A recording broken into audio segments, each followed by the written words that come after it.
Então vamos lá, né, gente? Qual foi a proposta, então, que a gente fez no final do semestre? Bater um pouco de papo aqui sobre estratégia comportamental por vários motivos, né? A gente já está se reunindo de forma consistente faz mais ou menos um ano, até um pouquinho mais de um ano, né, se eu não me engano. E nem todo mundo vem necessariamente de uma pesquisa em estratégia comportamental, né?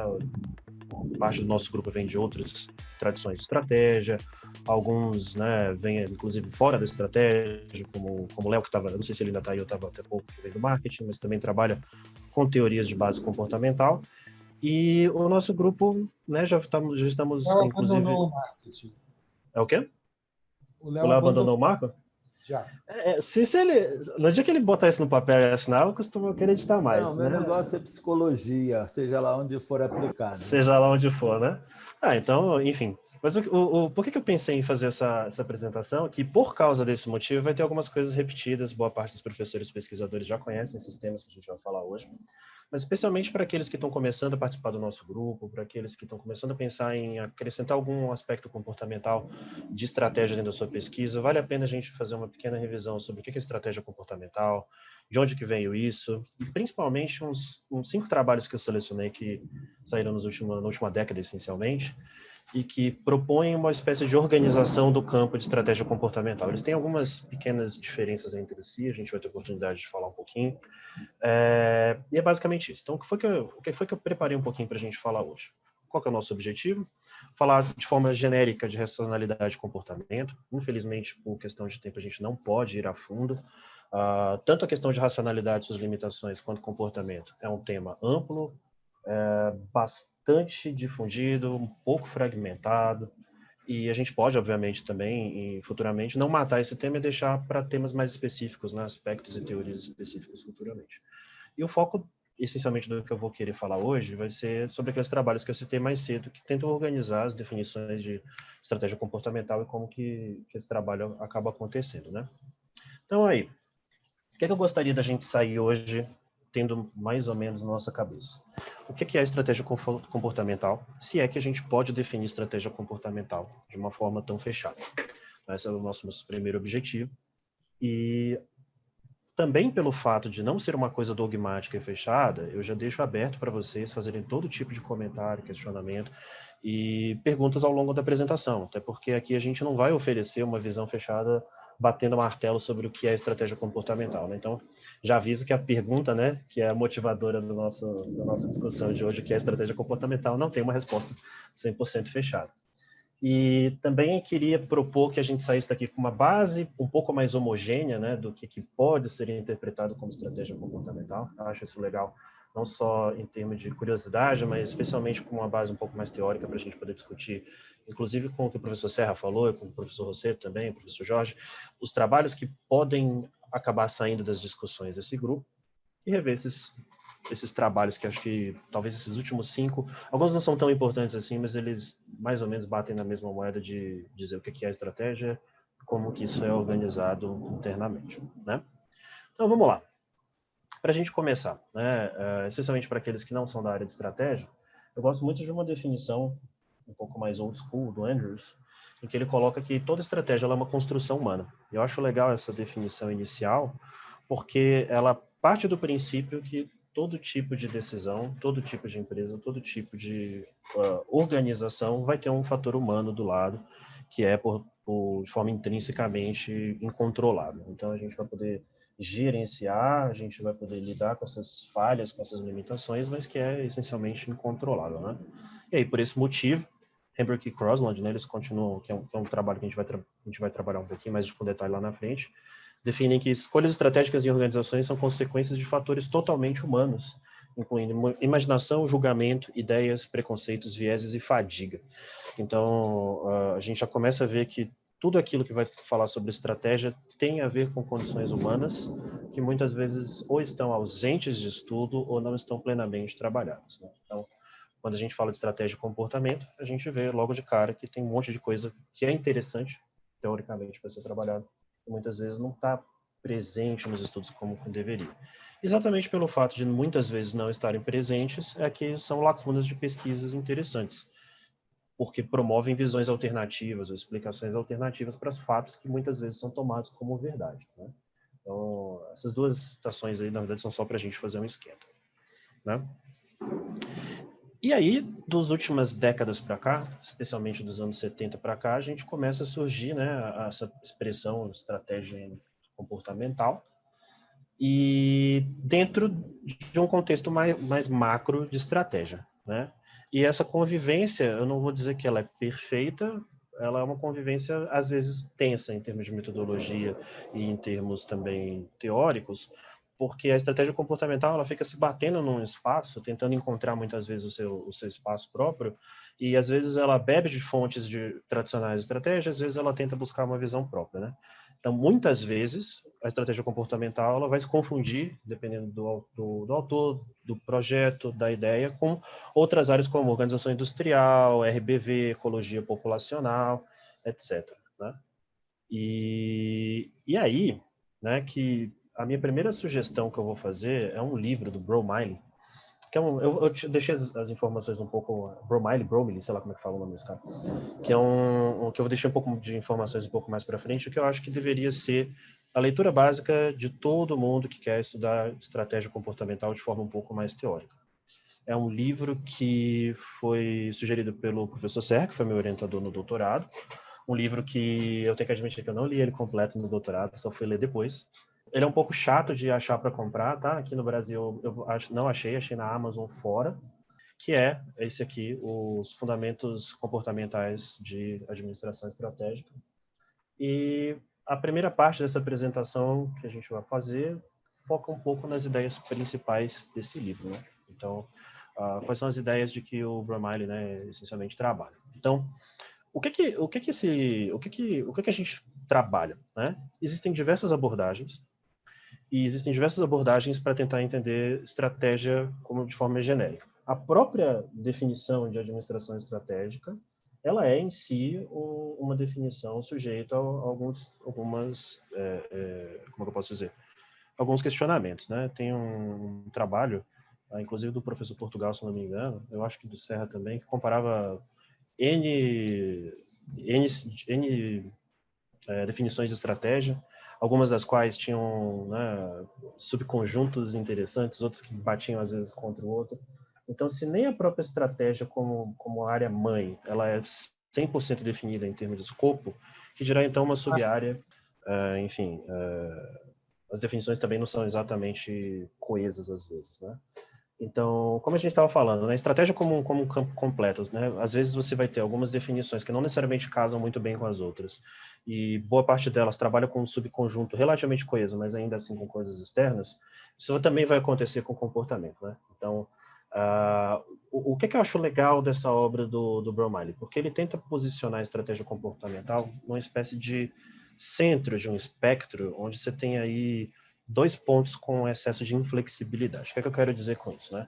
A defesa que o Bromiley começa no livro falando é o seguinte, né? Existem abordagens para estudar a estratégia que são excelentes, mas duas delas, às vezes, são um pouco inocentes, são um pouco juvenis em alguns aspectos. Uma delas é de que os gestores conseguem tomar decisões que são ótimas. E a gente vai ver o que é um ótimo, com um pouco mais de detalhe daqui a pouco, né? Então, o gestor, ele é uma espécie de ser humano cognitivo, um ser humano, um super-humano, né? Uma espécie de super-homem mental, que consegue enxergar o que os outros não enxerguem em ordens de grandeza muito superiores e, portanto, ele tem uma capacidade de tomar uma decisão próximo do que é perfeito, né? E essa tese é uma tese complicada. E essa é uma tese que boa parte da administração, e porque vem de outras ciências que têm trabalhado ultimamente, que se isso fosse verdade, eu não preciso ficar estudando mais nada. Se o gestor tem essa capacidade de tomar uma decisão plena, correta, perfeita, para que eu vou estudar esse assunto? Então a gente já vê pelo próprio axioma de que o gestor não é perfeito, que tem que ter outra coisa além da própria decisão gerencial. Deve ter alguma falha nesse processo. E o outro, né, indo por um outro ponto, talvez, de inflexibilidade, indo para um lado mais de ecologia, é de que as empresas elas não conseguem mudar, e de que são as mudanças no ambiente, né, de forma, né, darwiniana, que separam quais as empresas sobrevivem ou não. E a gente também sabe que isso não é absolutamente verdade, porque essas empresas, né, não conseguem mudar, para que eu vou estudar então estratégia sabendo que elas não vão mudar? Então o que o Bromley coloca é que a estratégia comportamental ela fica nesse meio termo e ela permite fazer uma ponte com esses dois pontos de escopo que são um pouco inflexíveis. Sim, o gestor ele é racional, mas ele não é racional o tempo todo. Ele não é perfeito o tempo todo. Existem coisas que são falhas comportamentais que são estudadas. A mesma coisa a gente pode fazer quando a gente escala ou agrega essas decisões em nível organizacional. Então, as empresas podem não mudar de forma radical ou não mudar do dia para a noite, mas pequenos processos internos podem fazer, sim, essas mudanças. Então, o trabalho ele começa colocando a estratégia como um meio termo interessante. E isso é uma coisa que muitas vezes não é muito bem explorada em alguns ramos, né? Então, o que o Bromley fala no final? É uma visão que acaba trabalhando em dois eixos principais, processo de decisão da organização no nível acima, baseada num processamento cognitivo do indivíduo embaixo, né? Então, isso inclusive é uma coisa que a gente vai discutir um pouquinho, deixei um slide mais para frente falando sobre isso, mas essencialmente vão ter duas coisas que convivem muitas vezes de forma associada, muitas vezes um pouco de forma antagônica dentro dos estudos de estratégia, né? A organização tomando decisões como um todo, como um grupo, como coletivo, versus um processo que é essencialmente individual, né? Então, pelo menos na introdução do livro ele deixa um pouco mais esses dois aspectos como se fossem semelhantes, mas a gente pode ver futuramente estudos um pouco mais detalhados que muitas vezes isso dá um pouquinho de tensão, né? Internamente, né?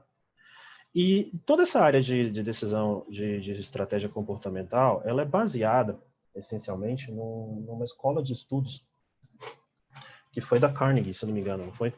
Isso foi o Science Martin Simon, em que eles começaram a estudar, especialmente Simon, né, o conceito de racionalidade limitada. E aí, como eu sei que tem alguns alunos no grupo que não necessariamente estudam estratégia há bastante tempo, né, me permitam perguntar, vocês conhecem o conceito de racionalidade limitada? Eu não sei da Suzy, não sei de outros. Todo mundo tem uma noção clara do que é racionalidade limitada? Sim? A resposta é sim. Tá, maravilha, ótimo. Então a gente vai ver disso de forma um pouquinho mais rápida para a gente ir um pouquinho mais para frente. Então, o conceito de racionalidade limitada, e muitas vezes ele é sinônimo do conceito de racionalidade da teoria econômica. Ou seja, a gente está colocando o decisor humano como capaz de tomar uma decisão ideal. E a gente parte do princípio de que muitas vezes o decisor tem uma capacidade limitada de enxergar todos os resultados possíveis, escolher todas as alternativas e maximizar uma preferência que lhe dê o melhor resultado dentro disso tudo. Isso é uma visão um pouco, como é que eu posso dizer, ingênua do mundo, né? Só que apesar de ser uma visão um pouco ingênua do mundo, nós estamos em 2021 e a gente continua vendo trabalhos que muitas vezes não deixam isso de forma explícita, mas que assumem que o gestor, especialmente no caso do executivo, ele tem uma capacidade de tomar uma decisão com alto nível de certeza. E, ironicamente, essas pesquisas muitas vezes convivem com todo um arcabouço que fala que muitas vezes as decisões elas não são tidas como certeza. Por exemplo, o caso que eu acho que é muito interessante é o caso da Amazon. Né? Quando a gente faz uma análise, né, olhando em retrospecto certas ações lá atrás do Bezos, elas parecem ser super inteligentes, porque nós estamos fazendo uma análise ex post facto. Mas durante a fase formativa da Amazon, não tirar lucros e dividendos, reinvestir 100% do retirado, talvez não faça tanto sentido, porque poucas empresas fazem isso. Então, a gente tem esse problema grave de assumir que as decisões, né, inclusive tomadas em retrospecto, são perfeitas, quando muitas vezes elas vão ter um monte de outras questões próprias, né? O Leonardo, que está aí com a gente, ele gosta muito de estudar, por exemplo, o viés do sobrevivente, né? E o viés do sobrevivente, eu não sei se vocês conhecem, eu acho que todo mundo já ouviu falar nessa expressão, né? Sim, não? Talvez? Né? Eu vou fazer uma explicação um pouco grosseira, tá? A gente não vai entrar em aspectos tão profundos de psicologia hoje, a gente vai falar de forma genérica, mas o viés do sobrevivente é quando a gente pega uma análise do resultado filtrado por aqueles sobreviventes e infere que aquelas condições são genéricas a todos.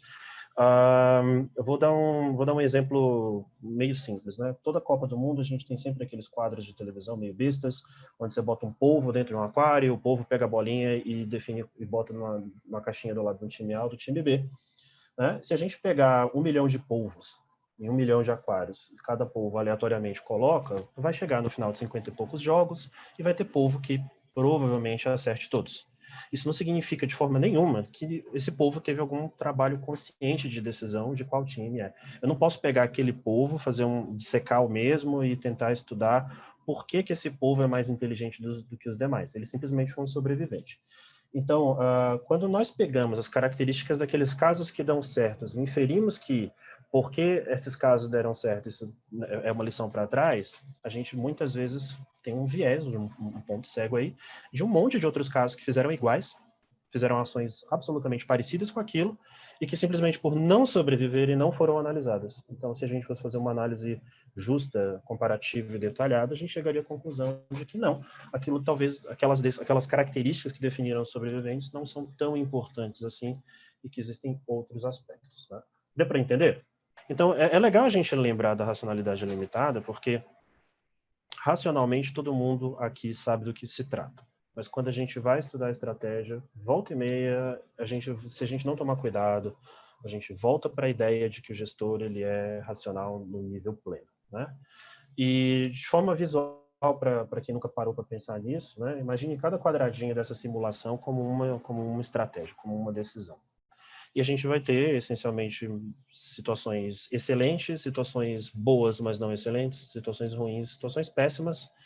A verdade é que ninguém consegue analisar todos os cenários possíveis e imagináveis até você ter a decisão de qual é a melhor decisão, qual que é o ótimo global numa função. E muitas vezes nós acabamos parando no meio de um caminho. Esse conceito também foi colocado atrás, é o conceito que essencialmente foi Simon que inventou. A gente vai chegar nele no próximo slide.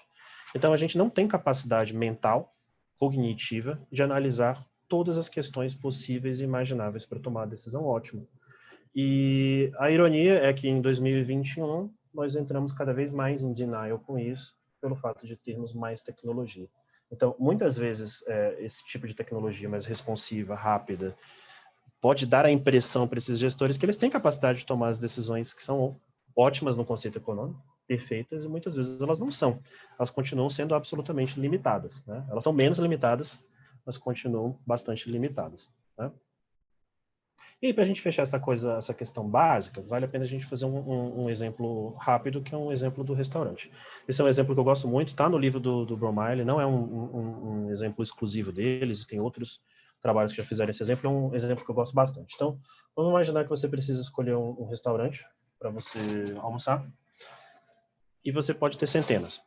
Então, você pode escolher, você tem que pensar num balanceamento mental sobre quais restaurantes estão a uma distância que você acredita ser a distância máxima que você está disposto, qual vai ser o seu trajeto, o tempo do trajeto, nível de conforto, custo, risco, a probabilidade de satisfação, o custo envolvido toda a transação, inclusive não somente aquilo, como, enfim, o tipo de comida. Então, são um conjunto de variáveis muito grande para você chegar na conclusão de qual que é a melhor definição de todos, né? Então, eu peguei um caso próprio aqui.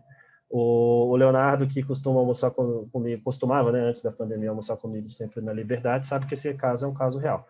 Então, isso aqui é um mapa que eu tirei dos restaurantes que eu costumo gostar ali na Liberdade, perto da Vergueiro, onde a gente trabalha. Então, a pergunta é, como que a gente define? No fundo, a gente não vai definir, porque mesmo em 2021 a gente não consegue computar essa quantidade de dados. Nós estamos falando de uma matriz com N dimensões, em que cada informação pode ter N informações internas, mas mais do que isso, é mutável conforme o tempo. Então, 5 minutos depois que começou a chover, essa decisão já foi alterada. E essa decisão também é alterada por questões externas à nossa vontade, então por N atores que tomam N níveis de decisões diferentes. E por que a gente está falando tudo isso? Porque, voltando um pouquinho para a estratégia, a gente corre 2 riscos principais se a gente não lembrar sempre na nossa argumentação teórica de que a estratégia tende a ser comportamental. Nós podemos nos tornar ingênuos e ficar entrando em autonegação ao tentar estudar estratégia. Então, acreditar que aquela visão limitada é a real. Ou a outra, em que, para tentar, muitas vezes, fazer uma pesquisa, a gente cai numa simplificação exagerada que acaba distorcendo a realidade e aí, inclusive, pode ter um efeito complexo futuramente na reprodutibilidade do estudo, né? Eu coloquei essa imagem clássica, que eu não sei se vocês conhecem, de que é um estudo da física, né? Assuma que uma vaca, na verdade, é uma esfera. Então, essas simplificações exageradas, muitas vezes, não dão resultados estatísticos, mas muitas vezes não podem não refletir a realidade, exatamente pelo fato de a gente estar limitando o conjunto de informações que são utilizadas para tomar decisão. Ok? Como resultado, a gente não consegue trabalhar com todo tipo de informação possível e imaginável, então nós entramos em satisfação, ou satisfaction. Então, na prática, nós vamos utilizar um conjunto de informações até que tenha fadiga mental. Obviamente, hoje essa limitação é menor por métodos computacionais, então a tarefa hoje de você comprar, vou dar um exemplo clássico, um exemplo real, eu estava ajudando meu irmão a comprar um móvel esses dias.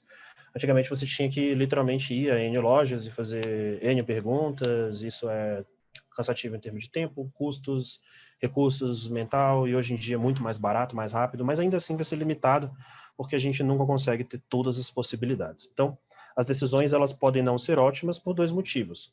Eu tenho acesso aos dados, mas são complexos demais, então eu não consigo tratar computacionalmente esses dados, ou o segundo aspecto, que é eu não tenho acesso a todos esses dados, então eu não consigo, nem que eu queira, modelar o que seria uma decisão ideal. E aí, tem uma frase que eu gosto muito, que é do Dan Ariely, ele está falando isso de forma um pouco mais específica para a economia, mas se aplica muito bem à estratégia, que é: a economia não faria mais sentido se fosse basear em como as pessoas realmente se comportam, ao invés de como elas deveriam se comportar, né? E aproveitando uma versão um pouco mais definida para a área de estratégia, tem a definição de Powell, e Paulo Lovallo e Fox 2011, que fala que a estratégia comportamental, por esse motivo, vai aplicar a psicologia cognitiva social à teoria e prática de estratégia, com o objetivo de trabalhar a estratégia com pressupostos realistas. Então, trabalhar com uma estratégia mais próxima do mundo real e não modelos ultra simplificados que dão resultados, mas que muitas vezes não têm um amparo na realidade. É interessante falar, e eu não sei se eu coloquei nesses slides, que Powell, Lovallo e Fox, eles fazem uma discussão muito interessante sobre o porquê que estratégia comportamental muitas vezes não tem uma aceitação tão grande quanto áreas tradicionais de estratégia com executivos. E um dos motivos que eles discutem é o fato de que muitas vezes é fácil eu apresentar para um executivo um modelo simplificado que, em teoria, organiza o mundo de forma mais fácil. Quando eu começo a colocar as questões complicadas de cognição, emoção e interação, já não é tão fácil de entender, já não é tão fácil de modelar, já não é tão fácil assim de, inclusive, vender esse peixe. Né? E aí, a gente entra de forma um pouco mais específica em psicologia dentro de estratégia. Tá? A ideia de psicologia dentro de estratégia não é nova. Quem pegou o primeiro semestre, né, de teoria geral da administração vai lembrar dos estudos de Otto Maio, de N outros estudos que trabalham com os aspectos humanos desde o início. E a gente chega à conclusão de que tem algumas formas interessantes de incluir a questão de psicologia dentro de estratégia. Então, decisão e o quanto o comportamento coloca. A própria teoria comportamental da firma, né, inclusive, vale bastante a pena para quem também está começando na área ler a Behavioral Theory of the Firm. Né, eu acho que eu coloquei nas referências no final. Se não, também é fácil de achar na internet e vale a pena comprar se você conseguir. E não se refere somente a isso, né? Existem outros esquemas cognitivos, mapa, construção de sentido, rivalidade cognitiva. Vai entrar ali também certas patologias de aprendizado e patologias também de percepção, como atenção, emoções, arrogância, lógica dominante, miopia de aprendizado. O tema que foi da minha tese, inclusive o professor Jorge estava nela, que foi de rigidez sobre ameaça, que é um tema que eu pesquiso até hoje. Então, a presença de psicologia dentro de estratégia não é limitada, ela, na verdade, ela é bastante ampla. Isso é uma coisa discutida um pouquinho depois. E aí, o trabalho de 2011, mas eu vou citar bastante, na minha opinião, porque ele é base dos demais que vêm depois, que é de Powell, Lovallo e Fox, ele faz uma análise um pouco crítica a respeito do Estado em 2011, algumas coisas melhoraram, mas a maioria não, que foi basicamente o seguinte: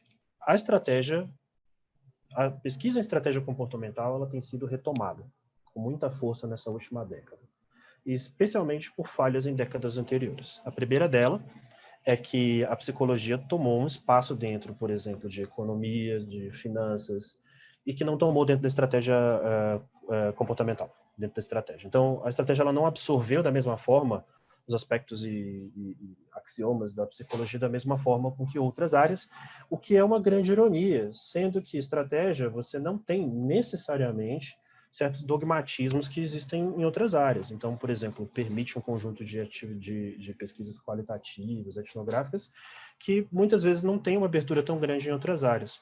Então, ao mesmo tempo que outras áreas abraçaram, mesmo com limitações de escopo e de metodologia, a área de estratégia poderia ter feito, não fez, então ela está vindo a reboque das outras, correndo atrás, muito mais de uma forma reativa do que de uma forma, né, ativa de buscar correr atrás. Tá? A outra crítica que Paulo e os demais fazem é de que dentro da administração estratégica, a base psicológica ela não é totalmente adequada. Na verdade, existe uma espécie de colcha de retalhos. Muitos desses estudos que são utilizados dentro da estratégia comportamental, eles são utilizados, como é que eu posso dizer, conforme a necessidade, mas eles não são trabalhados de forma coesa, de forma consistente e especialmente de forma unificada. Então, se você for fazer uma análise sobre o uso de psicologia dentro de estratégia, você vai ver que existem N fontes que vêm, mas internamente muitas vezes eles não se conversam. Né? E aí você acaba tendo uma colcha de retalhos que internamente é complicado de se trabalhar e que para a comunicação para a indústria também se torna complexo, porque se eu não tenho uma consistência interna, uma lógica interna, é até difícil eu conseguir passar isso para trás. Também existe uma outra crítica, né, para essa colcha de retalhos que virou a estratégia comportamental, porque o fato dela ser aberta a metodologias e paradigmas menos quantitativos e objetivistas, né, assim, faz com que aquilo perca um pouco de atratividade com o padrão ouro. O que eu quero dizer com padrão ouro, né? Simon, lá em 88, dizia que as universidades e escolas profissionais, pelo fato de estarem cada vez mais buscando legitimidade dentro da comunidade acadêmica, se aproximam perto das ciências naturais e físicas ditas racionalistas.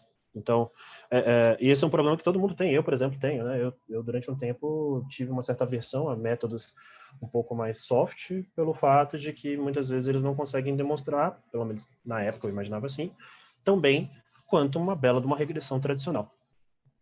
Então, esse é um problema da estratégia, porque tem espaço para outras metodologias. Por outro lado, essas outras metodologias, né, muitas vezes não passam ou têm dificuldade em passar por um crivo tradicional de ciências um pouco mais conservadoras. Ok? E aí a gente chega no grande problema, que é o foco do que a gente vai falar daqui para frente, que é estratégia comportamental tem alguns problemas. Primeiro, ela não tem uma declaração de propósito acordado. Qual é o grande propósito de uma definição de estratégia comportamental? Né? Alguns estudos que são sequenciais a esse do Powell tentam fazer, o próprio estudo do Powell faz uma tentativa de mostrar isso, mas mesmo depois de basicamente 10 anos está fazendo esse trabalho do Powell, a gente não encontra aí uma definição fechada. Quais são os limites da estratégia comportamental? Também não tem uma coisa absolutamente aceita de forma consistente. Qual que é a estrutura conceitual? É só psicologia? É menos do que somente a psicologia? É só um subconjunto da psicologia? Quais são os principais problemas de pesquisa? Quais são os principais padrões metodológicos? Então, esse tipo de problemas encontrados por Powell em 2011 foi o que motivou algumas coisas. Então, de lá para cá, tiveram alguns simpósios da Academy of Management e algumas edições especiais de algumas revistas da área, mas esses esforços, a gente não consegue comparar eles, por exemplo, com negócios internacionais, por exemplo, que é uma área muito mais, sob esse ponto de vista, um pouco mais unificada, um pouco mais homogênea, um pouco mais aceita em alguns aspectos. O bom disso é que, né, todas essas lacunas elas estão aí, né, dispostas para fazerem pesquisas futuras. E o futuro da estratégia comportamental ela acaba tendo, então, dois grandes riscos. Né? O primeiro, que é um risco de se tornar algo menos relevante ou sumir, ou se concentrar num modelo muito específico e isso diluir dentro da estratégia e não ter um peso futuro. ou, por outro lado, uma ameaça de ser extremamente fragmentado por tentar abraçar o mundo e não conseguir ter uma coisa coesa, né? Então, essa é a grande argumentação de Powell.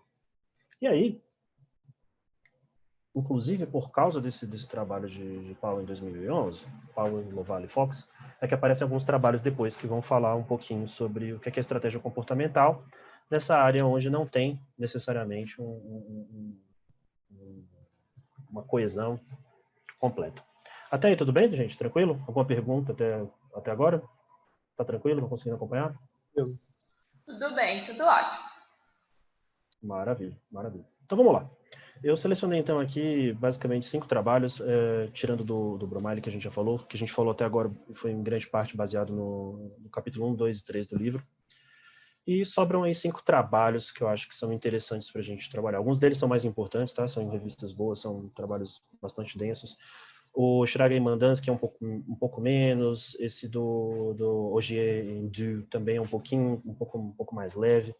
E por isso eu vou falar um pouquinho mais aí, especialmente sobre o do Powell, porque foi base, inclusive, para o artigo do Hambrick e Crossland 2018, que, na minha opinião, os dois dialogam muito bem, uma releitura do outro. Eu acho que os dois, essencialmente, tentam mais ou menos definir o que pode ser estratégia comportamental. Bom, vamos lá. Primeira sugestão, então, para a gente falar. Esse livro, The Behavioral Foundations of Strategic Management, ele é um livro que, na minha opinião, ele deveria ser base de todo estudo de estratégia comportamental, especialmente atualmente como uma espécie de substituição para o livro do Sayert e Martin. Não porque ele seja melhor, até porque eu não diria que é, mas porque ele faz uma releitura atualizada das principais contribuições do livro original. Então, já no preâmbulo do livro, eles já começam, começa a discutir que ele, essencialmente, partilha do mesmo posicionamento teórico de Sayert e Martin, só que com algumas ressalvas e alguns adendos e algumas coisas que a pesquisa mais moderna trabalhou. Então, algumas coisas que em Sayert e Martin não tem tanta, não vou dizer propriedade, mas não tem tanto trabalho, fica um pouco de lado, algumas coisas que não estão originais do trabalho são retrabalhadas, então é um livro que eu acho que vale a pena todo mundo ler, justamente pelo fato de dar uma boa base. Por que eu também acho que esse livro é um livro bacana? Porque ele faz uma espécie de defesa da estratégia comportamental como campo. Então, esse livro ele é citado pelo estudo de Powell, Loval e Fox, é citado pelos outros depois, e ele tenta fazer de forma, como é que eu posso dizer, não tão implícita, mas ele tenta fazer uma espécie de validade convergente sobre o que é estratégia comportamental e uma validade divergente do que não é estratégia comportamental. Então, ele tenta definir o que é estratégia como ciência, quais são os princípios de rigor científico da estratégia, por que esses princípios são essenciais e por que esses princípios também se aplicam aos fundamentos comportamentais. Por que esses princípios mostram que alguns ramos da estratégia devem ser utilizados, mas serem analisados com um conjunto de ressalvas, alguns dos quais a gente discutiu agora há pouco, especialmente do meio para o final do livro, especialmente acho que no capítulo 5, se eu não me engano, ele faz uma comparação dos pressupostos da estratégia comportamental com outras abordagens que são análogas e, às vezes, um pouco contrárias. Então, teoria da agência, RBV e TCT, que, em teoria, elas são complementares. Então, ele tenta desenvolver uma distinção entre o que é e o que não é. Então, acho que isso é interessante. O livro ele também acaba terminando falando um pouquinho sobre que tipos de metodologias são mais adequadas às pesquisas em estratégia comportamental, mas, nesse aspecto, é um trabalho um pouco mais conservador, né? É um trabalho que puxa mais das ciências mais tradicionais, como economia, matemática, modelagem computacional. Então, ele não fecha a porteira para outros trabalhos, para outras metodologias, outros paradigmas, mas aponta para uma preferência por rigor metodológico que, tradicionalmente, vai ser mais associado a uma visão mais positivista da ciência. Ok? Vale a pena ler, é um livro super light, apesar de ser 100% baseado em pesquisa científica, ele não tem uma pretensão de ser um artigo científico, então até mesmo para um executivo, para um gestor de empresa, para um praticante, é uma leitura relativamente tranquila, tá bom?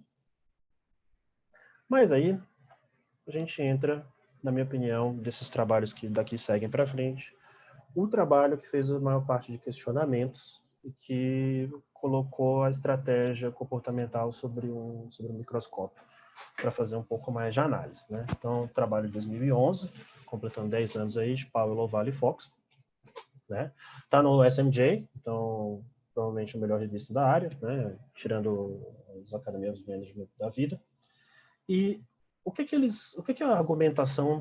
Peraí, tem coisa aqui no chat que eu não vi, perdão, gente. Deixa eu puxar aqui o chat. Opa, maravilha, professor Jorge, eu não sabia, desculpa. Maravilha. Nossa, eu adoraria se a gente pudesse ter. Eu virei muito fã do professor, cito ele de forma até exagerada na minha tese. Esse livro eu fiquei basicamente apaixonado. Professor Kent, se for possível um dia, eu ficaria muito feliz. Ficaria muito feliz se isso pudesse acontecer, tá? Seria bem interessante, inclusive, né, fazer uma... Enfim, também não vou me empolgar, não, mas adoraria se isso pudesse acontecer, de verdade. Obrigado, Jorge. Bom, voltando ao que a gente estava falando, né? Agradecemos ao Kent Miller. Isso sim, agradecemos ao Kent. Ficamos, olha, se puder acontecer, Obrigado, a gente faz acontecer. A gente dá um jeito de organizar isso, tá bom? De verdade. Por sinal, me corrija, professor Kent, se eu estiver falando o nome dele errado. É Bromley. Sinceramente, ortografia do inglês não é exatamente o meu... Chama-se Bromley, Philip Bromley. Bromley, tá bom, obrigado. Enfim, a ortografia do inglês não é o meu forte. Bom, o que mais? Powell e os demais, eles vão argumentar uma coisa que eu acho que é bem interessante, que o principal problema de estratégia está, como a gente falou anteriormente, de uma falta de definição, né, de axiomas, de escopo, de limites, métodos que são mais ou menos aceitos, ou seja, aquilo que a gente encontra em outras áreas de estratégia. Então, se você for para outras áreas, você sabe exatamente quais vão ser as teorias principais, por mais que isso seja um sistema dinâmico, mude conforme a necessidade, conforme a própria geração de novas ideias, mas você tem um core bem definido de teorias aceitas. Às vezes você vai ter um trabalho híbrido com alguma coisa de fora, um trabalho com uma teoria externa que dá uma oxigenada na área, mas você acaba tendo um conjunto de ideias, de axiomas do que é aceito e do que não é, até onde aquilo pode ser considerado como parte de um assunto ou não, quais são os métodos que são preferenciais, e muitas vezes a estratégia comportamental acaba sofrendo um pouco pelo fato de ser uma coisa meio híbrida e acaba não tendo isso. Então, eles definem basicamente que a estratégia comportamental pode ser resumida em 3 grandes paradigmas, né? Um paradigma reducionista, um pluralista e um contextualista, né? E basicamente um pouquinho sobre isso que a gente vai falar. Então, o que eu acho que é legal? A primeira forma de enxergar a pesquisa de estratégia comportamental vai ser sobre esse paradigma reducionista. O nome é autoevidente, é autoexplicativo, ela tenta reduzir a estratégia comportamental a um conjunto positivista de pensamento, realista, porque estamos trabalhando dentro de um aspecto do mundo real, mas dentro de um conjunto de hipóteses quantitativas, né, por meio de matemática, estatística ou experimentos. Então, você acaba tendo uma espécie de transferência daquilo que é pensado, né, em padrão ouro dentro de administração para dentro da estratégia comportamental. O quanto que isso é bom, o quanto que isso é ruim? Não existe uma resposta pronta, mas o que a gente percebe é que esse tipo de estudo ele tende a ser mais aceito, justamente pelo fato, né, de bater muito bem com as ideias que são tradicionalmente aceitas, de positivismo, de objetivismo, de testes de hipóteses e todo aquele rigor tradicional que é esperado, né? Essa escola ela teve uma quantidade muito grande de trabalhos que foi publicado em relação a isso. Talvez valha a pena depois a gente, num outro momento, quem sabe numa outra conversa, falar um pouquinho sobre isso. E aí a gente chega talvez na segunda escola, que é a escola pluralista, né? Essa já é um pouco mais ampla, o nome também é um pouco autoevidente, ela tende a ter uma visão um pouco mais aberta, um pouco mais plural, e ela permite a interação de tradições teóricas diferentes. Então, ela não fica necessariamente parada em psicologia social e cognitiva sobre um aspecto experimental, laboratorial ou de modelagem. Então, ela abre um pouco mais, né, esse escopo teórico para estudo de caso, pesquisas de campos de grande amostra. Ela ainda também bebe sobre o aspecto positivista, mas ela abre espaço para outras abordagens que também vão acontecer. O que eu acho que é mais interessante dessa escola em relação à escola reducionista, né, em relação à pesquisa reducionista? Ela abre um pouco mais o escopo da análise, do nível de análise, saindo do nível individual, ou seja, o CEO, o que o CEO pensa, o que o CEO faz, para uma visão um pouco mais genérica do o quanto que essa decisão ela é feita, tomada dentro de empresa. E isso é interessante, porque muitas vezes também existe uma necessidade de colocar na cabeça que pesquisa estratégica é necessariamente pesquisa com o CEO.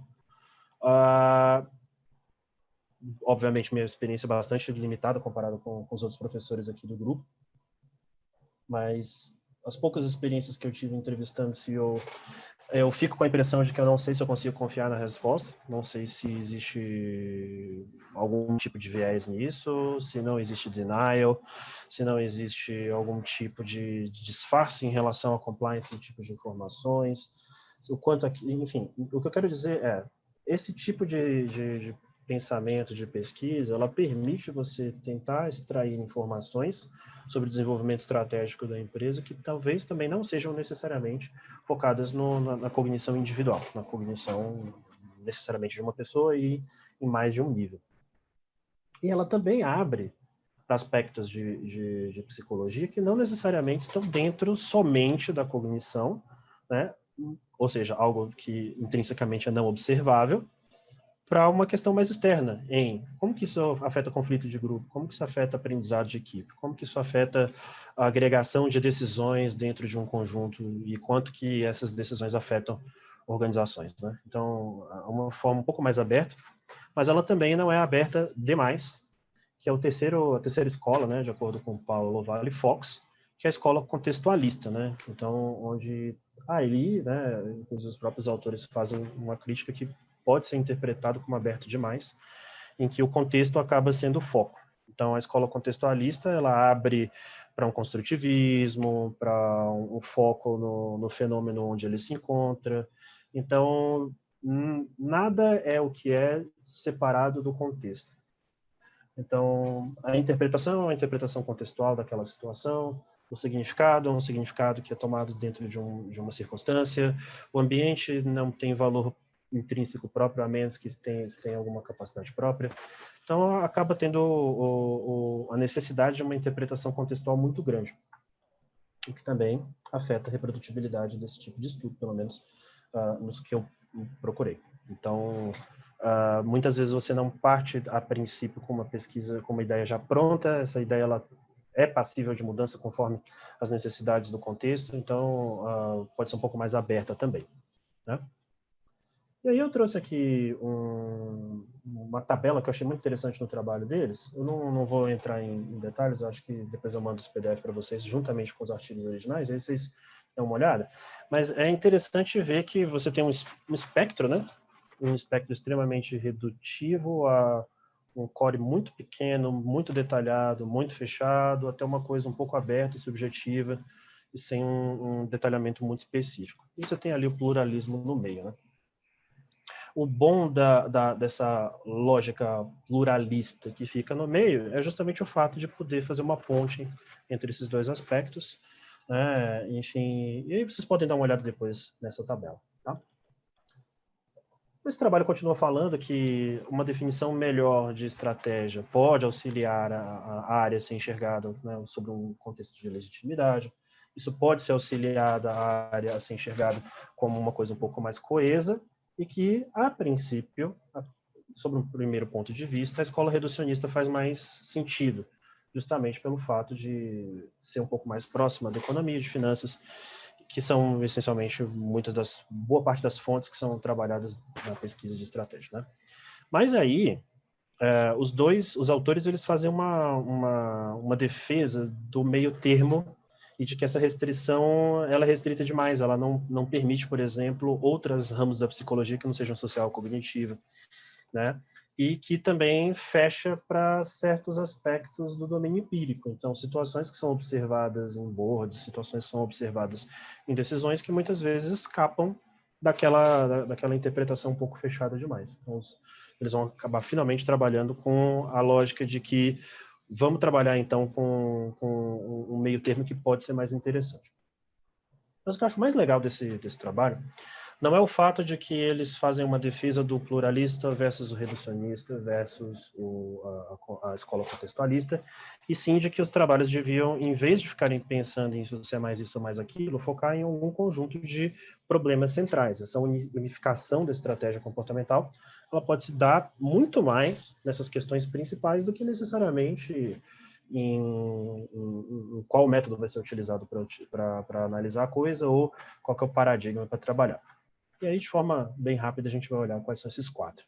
Por que eu chamo atenção para esses 4? Porque são esses 4 que eu acho que vale a pena nós, enquanto grupo, pensarmos possibilidades de pesquisa futura, né? Perceba que esses 4 questionamentos que Powell e os demais colocam são genéricos, permitem mais de uma interpretação, não necessariamente tem um paradigma teórico e metodológico que pode ser utilizado para responder, mas que vale a pena trabalhar. A primeira é a tensão entre o nível individual e a tensão no grupo. Então, a gente parte de um princípio, né, a gente bebe direto na fonte da psicologia social e cognitiva, que estuda muitas vezes o comportamento individual. Mas a gente sabe que muitas vezes, quando a gente tenta transferir esses princípios para o grupo, alguma coisa é perdida, alguma coisa é distorcida. Então, a primeira grande pergunta colocada por eles é: como que a gente consegue escalar ou agregar essa cognição individual para um comportamento coletivo? Tem muita pesquisa interessante saindo agora nos últimos anos. Não dá tempo da gente falar sobre isso hoje, mas eu acho que vale a pena quem quiser buscar depois trabalhos que falam sobre multiníveis, né? Inclusive, e aí se eu estiver falando besteira, vocês, por favor, me corrijam, alguns trabalhos que tentam trabalhar com microfundamentos de estratégia, ou seja, trabalhando quais N níveis anteriores e quais tempos anteriores a um ponto em um certo nível no espaço podem explicar uma certa ação. Então, inclusive esse ramo de microfundamentos, que era uma coisa que, enfim, surgiu e cresceu muito forte nos últimos anos, tem alguns trabalhos que tentam fazer uma interação com estratégia comportamental. Então, primeira pergunta: como que a gente trabalha essa tensão de cognição individual, cognição de grupo? É diferente, não é? Dá para escalar, não dá? Dá para agregar? Não dá. Oi, professor Jorge, diga. Desculpa. Não, tranquilo. Foi sem querer. Não, tranquilo. Qual que é a segunda pergunta que eles colocam, né? Quais são os fundamentos psicológicos específicos para a administração estratégica? Então, isso aponta novamente para aquela coxa de retalhos que estratégia comportamental virou. Você vai pegando conforme a necessidade e vai aplicando para responder uma pergunta de pesquisa, mas muitas vezes esses trabalhos não falam entre si, né? Enfim. E às vezes você tem uma interpretação que às vezes não é tão boa assim, né? Então, eu ia dar um exemplo agora de um trabalho de Schmiz, 2010, que está na Academy of Management, que, por exemplo, usa rigidez sobre ameaça, né? Threat Rigidity, que é o assunto que eu mais gosto aí nos últimos anos.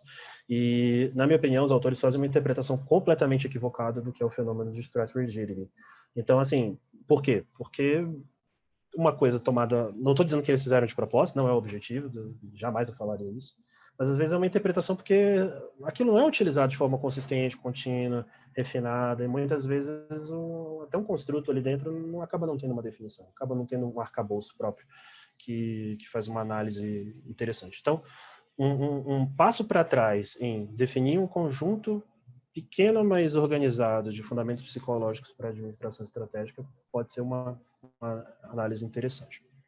A terceira pergunta que eles fazem é: a estratégia comportamental ela consegue explicar decisões complexas de executivos? Tá aí um tema que a gente poderia passar uma tarde inteira discutindo.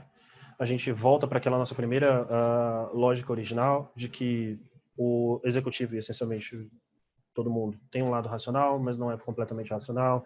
Em que momento que eu uso em que momento eu caio em viés. O trabalho, acho que é o seguinte, vai falar um pouquinho sobre isso, que é um pouco interessante, tá? E a última pergunta deles, e que talvez das 4, a mais interessante com potencial de novidade na área é possível melhorar a arquitetura psicológica da empresa? Enquanto os outros 3 são passivos no sentido de identificar se a cognição é escalável ou não é, quais são os fundamentos psicológicos e por que eles funcionam, se a estratégia ajuda a entender executivo, esse aqui já é uma coisa um pouco mais, como Simon diria, né, Sciences, Natural Sciences and Science of Making, não lembro qual foi a expressão que ele usa, mas a possibilidade de criar artefatos, né, a possibilidade de você criar algo novo que não foi colocado anteriormente. Então, a gente sabe, né, há décadas do efeito negativo dos vieses em empresas, a gente sabe quais são as principais armadilhas, os principais percalços, e, no entanto, a gente continua não tendo, muitas vezes, uma resposta em como utilizar mecanismos, né, em diversos níveis, em diversas formas, para evitar esses vieses. E quando se consegue tentar uma espécie de desenviesamento, qual é a consequência disso? Ela é plena? É possível? Não é? É parcial? Distorce para pior? Distorce para melhor? Então, essa 4ª pergunta é uma pergunta bem interessante que pode, na minha opinião, vir alguns trabalhos futuros. Bom, faltam os outros trabalhos ali para a gente falar, mas as outras são consequência desse, então são um pouco mais rápidos para a gente fechar. O que fica de lição final, na minha opinião, do trabalho de Powell, Ovalle e Fox? É que as 3 escolas, elas são complementares, elas não são mutuamente excludentes. As 3 precisam, de forma contínua, de forma complementar, trabalhar com esses 4 problemas, né? E as 4 vão ter formas diferentes de analisar o problema, e as 4 vão poder criar, quem sabe, em si, uma homogeneidade na teoria de estratégia comportamental. Sequência. No ano seguinte, a gente teve um trabalho do Gavetti, um trabalho um pouquinho diferente, tá? É um trabalho que, eu não vou dizer que ele é contra o que foi falado por Powell, mas ele é um trabalho que parte do princípio de que a gente não pode abandonar a questão racional só porque a gente tem um arcabouço comportamental do outro lado. Então, para Gavetti, quando a gente fala de comportamento, a gente está tentando reduzir isso um pouco mais a processos mentais, e processos mentais eu posso tanto utilizar um sistema 1 quanto um sistema 2. Então, eu posso, por meio de formas propositais, superar os meus limites tradicionais dos vieses comportamentais que são utilizados. Então, o principal argumento do Gavetti é que problemas em nível estratégico não são tão corriqueiros assim para que a gente precise ficar gastando tanta percepção e tanta análise. Ou seja, que, essencialmente, enfim, a literatura é grande, começa lá atrás no Organizations e depois vai para a Behavioral Theory of the Firm. O gestor ele acaba trabalhando com associações para tentar entender os novos problemas, faz uma análise de qual problema é mais próximo daquilo, a partir dali existe um sense-making, a partir dali você é feito. Mas os grandes problemas, aqueles problemas que merecem ser analisados, eles estão cognitivamente distantes. Ou seja, esse processo associativo a um conjunto de receitas, né, um return to the overlearned behavior, ele é falho limitado, e, portanto, eu não posso ficar meramente na pesquisa tradicional comportamental, eu preciso retomar alguma dose de racionalidade nisso. Tá? E aí, eu acho que vocês conseguem enxergar, o modelo que Gavetti propõe é que uma compreensão comportamental, ela não pode abandonar o lado racional. Então, eu continuo com uma dimensão racional, uma dimensão plástica, em que me permite uma quantidade de flexibilidade na forma de pensar e agir, né? E, obviamente, né, a capacidade de modelagem, que é o quanto que eu tenho capacidade de interpretar, alterar e modificar os problemas que eu estou enxergando, né? Então, um trabalho bem interessante, vale bastante a pena ler, uma discussão teórica bastante densa, acho que vale a pena. São 2 pontos de vista um pouco diferentes, né? Um tenta fechar especificamente, né, dentro debaixo do microscópio, o que é estratégia comportamental, outro já fala, né, chega com uma battering ram no portão e fala assim, peraí, a gente não pode abandonar 100% os aspectos de racionalidade numa tomada de decisão. E aí, em seguida, a gente vai ter um trabalho de Schrager, não sei, e Madansky, 2013, em que eles vão falar que uma boa pesquisa em estratégia precisa ter 4 aspectos, e eles estão fazendo isso, retomando o pensamento de Simon, da mesma forma com que Powell, da mesma forma com que Bromley fazem, que é basicamente o seguinte: a gente precisa entender representação. Quem interpreta o problema representa esse problema dentro de um espaço multidimensional e acaba entendendo esses problemas, quais são suas características salientes. O que é que difere? O que é que faz com que isso seja importante o suficiente para merecer a minha atenção? Não necessariamente a minha solução, mas como que eu vou interpretar isso? Então, a primeira pergunta dele é: como a gente interpreta, como que nós analisamos representação, especialmente sobre o ponto de vista de uma cognição mais alta?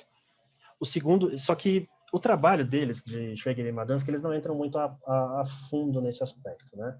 Um outro trabalho que eu acho que pode ser complementar é um trabalho que eu, inclusive, cito na minha tese, o professor Jorge deve ter visto lá atrás, é o de Baer, Nix e Dickerson, de 2012, onde eles trabalham com heterogeneidade de representações na formulação de problemas estratégicos, né?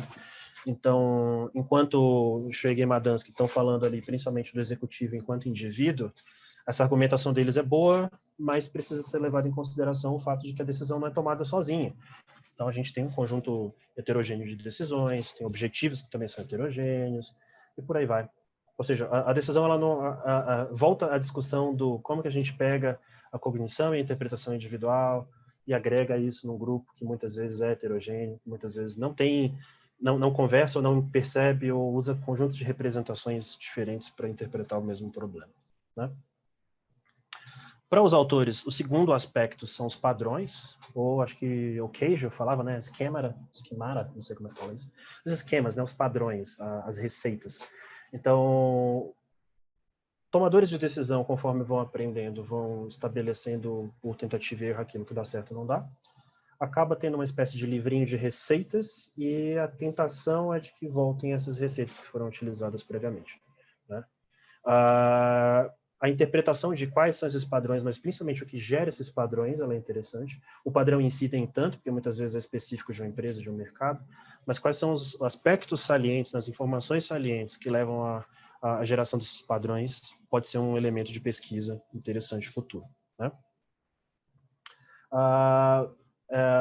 Essencialmente, ele também vai falar sobre memórias, né, e estruturas de conhecimento, que é o terceiro aspecto, em que o fato de que nós temos representações, né, associadas ou colocadas num conjunto de para com esses padrões vão me servir para criar modelos de resolução de problemas. Tá? Então, eu tenho um conjunto grande de representações, um conjunto grande de receitas, de padrões que servem para resolver, eu consigo, de alguma forma, dar novos significados, interpretar e resolver novos problemas, né?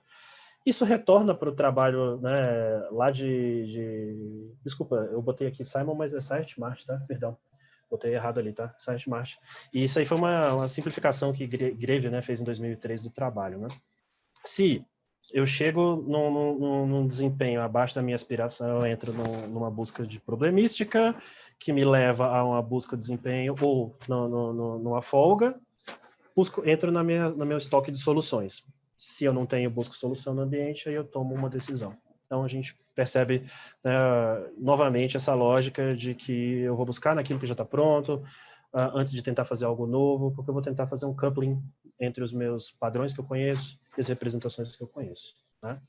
E, ultimamente, um aspecto que não é que não é tão trabalhado, que é a cognição, especialmente no nível do executivo, ela é muito baseada na prática, na experiência e no que foi feito anterior. Esse processo é difícil de ser transferido, esse processo ele é difícil de ser entendido.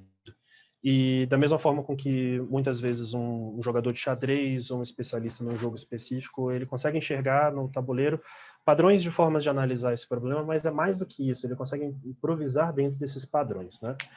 A grande crítica que eu faço a essa lógica, e por consequência tudo que foi falado, é que parte do princípio que nós somos uma espécie de robozinho que interpreta padrões, busca soluções armazenadas na memória, faz um depara de quais são as melhores e algum nível de flexibilidade para tomar uma decisão. Esquece que tem, né, toda uma teoria de declínio organizacional por trás, que muitas vezes demonstra que certas crises vão lá e destroem todos os pressupostos prévios e que toda aquela sua capacidade de reconhecimento de padrão, busca de reconhecimento de questões, busca de padrão E aquilo pode se tornar inútil ou próximo de inútil, né? Enfim, tem um monte de teorias por trás que podem explicar isso, né? E aí a gente chega no penúltimo, prometo para vocês, estamos chegando perto, tá, gente? Prometo para vocês, vocês já devem estar de saco cheio de ouvir me ouvir falando, estamos chegando próximo, né? Você vai ter o trabalho de Hambrick e Crossland, que, no fundo, fazem uma espécie de releitura de Powell em 2011, né? Eles propõem três formas de enxergar a pesquisa estratégica, o que eles chamam de small tent, medium tent and large tent, né? Não sei se faz muito sentido traduzir como pequena tenda, média tenda e tenda grande, mas a imagem mental... Brasil. Ok? No Brasil, a gente gosta de falar guarda-chuva. Guarda-chuva, né? Na nossa chamada da ANPAD, eu preferi colocar a configuração restrita, média e ampliada, né? Para não ter ambiguidade, mas é exatamente isso. É um guarda-chuva pequeno, um guarda-chuva médio, um guarda-chuva grande, né? E mais ou menos essas três visões do Hambrick e Crossland vão ser mais ou menos mapeadas para aquelas três visões que a gente viu lá atrás de Powell, Ovalle e Fox, com alguma adaptação. Vale a pena, se vocês gostarem, ler os dois trabalhos, fazer uma comparação. Mas na prática você vai ter, de forma genérica, de forma grosseira, os dois partem muito em cima um do outro, né?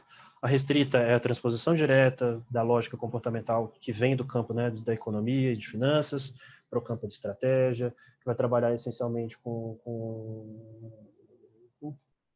basicamente tudo isso que tem sido trabalhado nos últimos anos, modinha, né, de certo modo, que é pegar desvios, né, de racionalidade, vieses heurísticas e aplicar dentro de estratégia comportamental, né? Então, essa é a primeira visão. A medium tent, né, equivale aproximadamente à visão pluralista, não é exatamente igual, mas equivale aproximadamente à visão pluralista de Powell e tal. Então, ela parte de um princípio que é psicologia cognitiva, social, mas também cognitiva, social, mas outros ramos de cognitiva, mas principalmente aqueles que encontrem suporte empírico dentro da gestão estratégica, dentro da administração estratégica. Ou seja, eu não vou fechar a análise comportamental só porque eu encontrei um fenômeno que não está no cookbook de psicologia cognitiva e de psicologia comportamental, né?